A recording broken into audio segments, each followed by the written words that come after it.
మీరు మాస్టర్ గారి జీవితంలో జరిగిన సంఘటనల్ని చాలా వరకు ఒక 135 ఆర్టికల్స్ లాగా రాశారు అనేసి చూశాను. అది ఎలా రాయగలిగారు? మీలో అంతర్గత స్ఫురణ వలన, లేకపోతే ప్రేరణ వలన, లేకపోతే భక్తి వలన ఎలా జరిగింది? దాంట్లో ఎక్కువగా మీరు రాసిన 135 అంశాల్లో మీకు ఇష్టమైన అంశాలు ఏమిటి? మాస్టర్ గారు 1984 సంవత్సరం తన 58 ఏట శరీరం వదిలేశారు. మాస్టర్ గారితో ఎంతోమంది శిష్యులు వారి అనుభవాలు పొందారు. దానివల్ల వాళ్ళు తరించారు. ఇలా మాస్టర్ గారు శరీరం వదిలేసాక చాలామందికి లోటు ఏర్పడింది.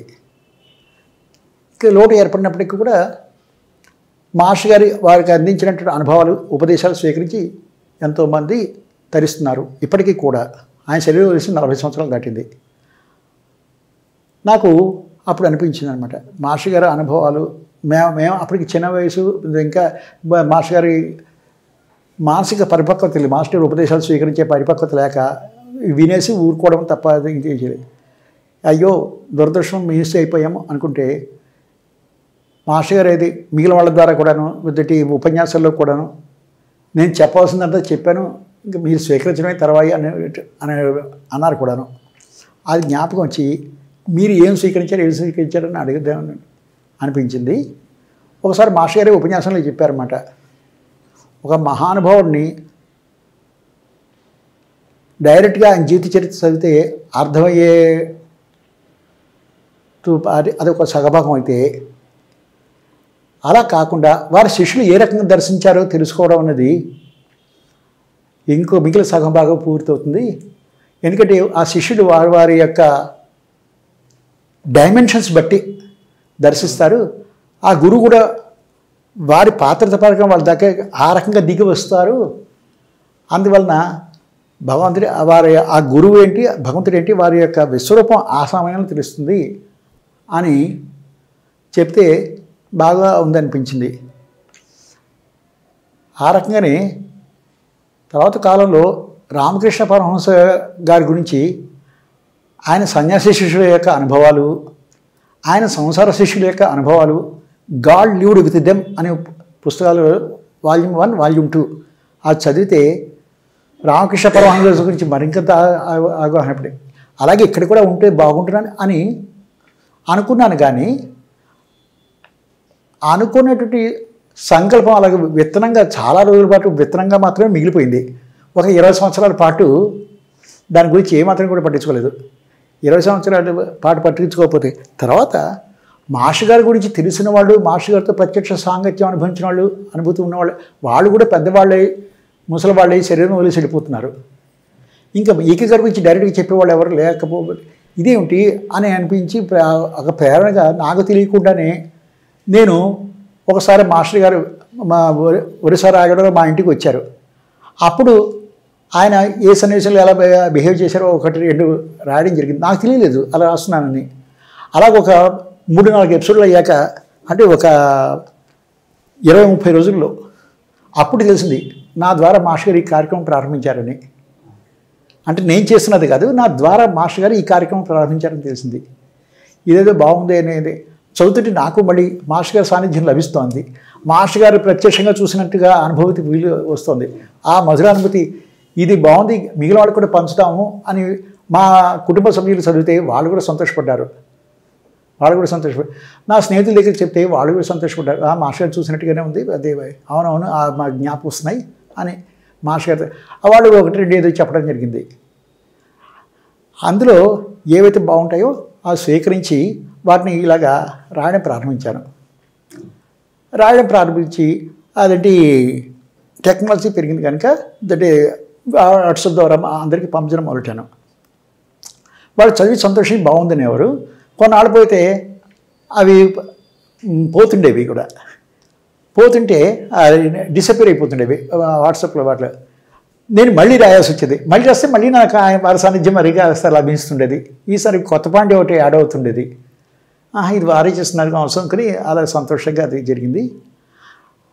ఇది చేస్తున్నప్పుడు వచ్చిన అనుభూతి ఏంటంటే, ఒక్కొక్క భక్తుడు ఒక్కొక్క వాళ్ళకి ఏ రకంగా మాస్టర్ గారు దర్శనం ఇచ్చారో, ఏ రకంగా అనుగ్రహించారో, వాళ్ళ మాస్టర్ గారి దగ్గర వాళ్ళు నేర్చుకున్నది ఏమిటో చెప్తుంటే ఒక సూర్యుడు సమస్త జీవులకు తానొక్కొక్కడై తోచుపోలిక అన్నట్టుగా అది కూడా పోతనగారు తన భాగవతంలో చెప్పింది.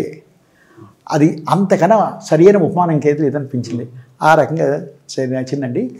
ఈ 135 ఎపిసోడ్లలో 136ది కూడా రాశాను. మా సొంత అనుభవాలు కూడా ఉన్నాయి. నెక్స్ట్ మాస్టర్ గారి ఉపదేశాలు కూడా ఉన్నాయి, అవి రాశాను. మిగిలిన సీనియర్ శిష్యులు చెప్పినటువంటివి కూడా ఉన్నాయి. ఇది ఏ ఉపదేశం కా ఉపదేశం చాలా అద్భుతంగా అనిపించేదండి. ఇందులో ఇది చాలా బాగుంది, ఇది బాగా అట్రాక్ట్ అయ్యింది అని చెప్పడం కష్టమైంది. జ్ఞాపకొస్తే ఒక ఉదాహరణ కూడా చెప్తాను. ఒక శిష్యుడు చెప్పారన్నమాట, అతని కొడుక్కి అదేంటి 104 డిగ్రీల టైఫాయిడ్ ఫీవర్ ఎంతకీ తగ్గటం లేదు. 105 కూడా 106 కూడా వెళ్ళిపోయింది. ఆ టైఫాయిడ్కి ఎన్ని మందులు మారుస్తున్నా మాస్టర్ గారు ప్రతిరోజు వాళ్ళ ఇంటికి వెళ్ళి చూస్తూ మందులు మారుస్తున్నారు, తగ్గటం లేదు. ఇంకా చివరికి ఒక రోజున ఉదయం వచ్చి చూశారు, ఫీవర్ ఎలా ఉందంటే అలాగే ఉంది, తగ్గలేదని చెప్పారు. ఇంకా సాయంత్రం పులిహార చేయండి అని చెప్పి నేను వస్తాను తింటాను అని చెప్పి అన్నారు. సాయంత్రం ఆయన వచ్చారు, వచ్చి పులిహార చేశారంటే ఆయన ఉదయం చెప్తే విన్నారు ఆ శిష్య బృందంలో ఆ కుటుంబంలో వారు. ఆ కూరవాడేమో పేషెంట్ అలా ఉన్నాడు, ఈయన పులిహార అడుగుతాడేంటి అని పట్టించుకోలేదు.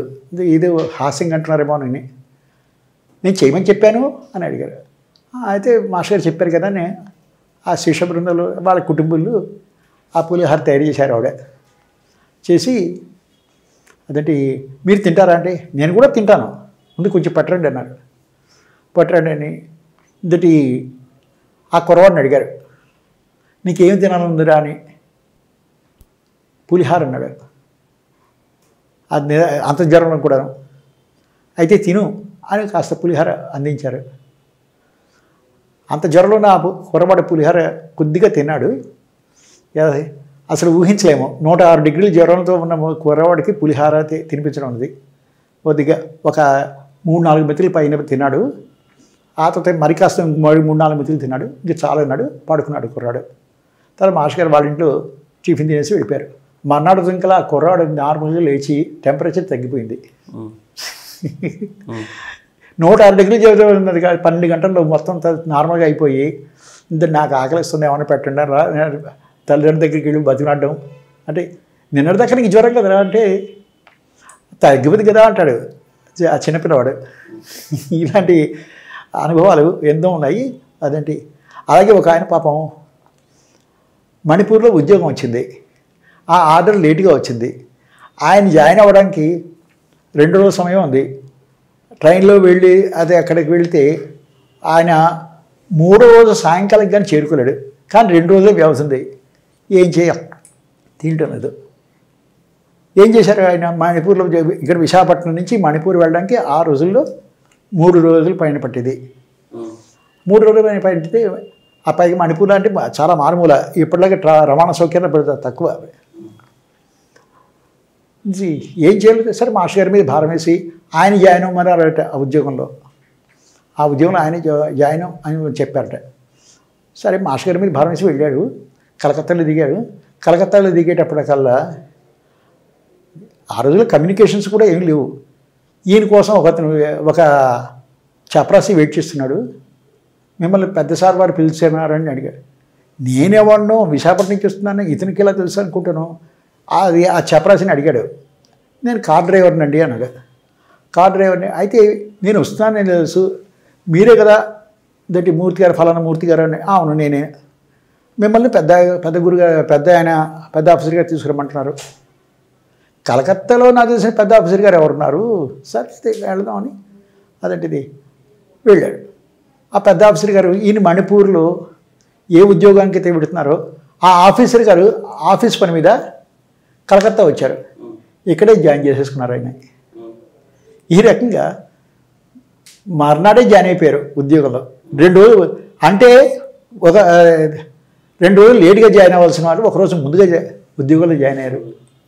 ఈ రకంగా తన అనుభవాలు విచిత్రమైన అనుభవాలు చెప్పారన్నమాట. ఇది ఆయన చాలా ఇలాంటివి ఎన్నో జరిగాయి. అటువంటి ఎపిసోడ్లు కూడా ఎన్నో లిఖితం చేయడం జరిగింది. దాని తర్వాత అంతేకాకుండా ఈ మాస్టర్ గారి యొక్క భాగవతం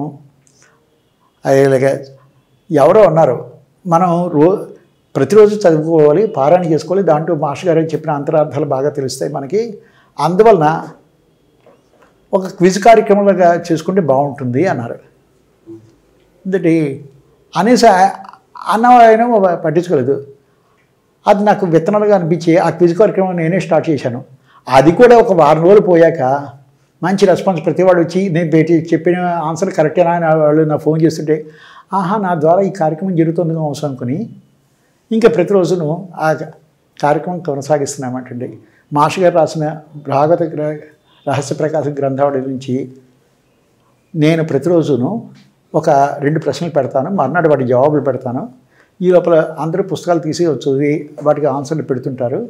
ఇది వాళ్ళు ఎవరైతే కరెక్ట్గా జవాబులు పెట్టారో వాళ్ళ పేర్లు ప్రచురిస్తుంటాను. వాళ్ళందరూ చాలా సంతోషపడుతున్నారు. మీ కారణంగా మేము మాస్టర్ గారి పుస్తకాన్ని ప్రతిరోజు రెగ్యులర్గా చూస్తున్నామండి, మేము ధన్యులం అయ్యాము అని దానికి అనిపిస్తుంది. నేను కాదు, నా ద్వారా మాస్టర్ గారు చేయించుకుంటున్నారు అని. ఇలాంటిది జరుగుతుందండి. అంటే మంచి పనులు కూడాను ఏదైనా మంచి అవన్నీ కూడా మన ద్వారా జరుగుతాయి కానీ మన వలన జరగవు అనే విషయం సోదాహరణంగా నాకు 2 సార్లు నిరూపితమైనది.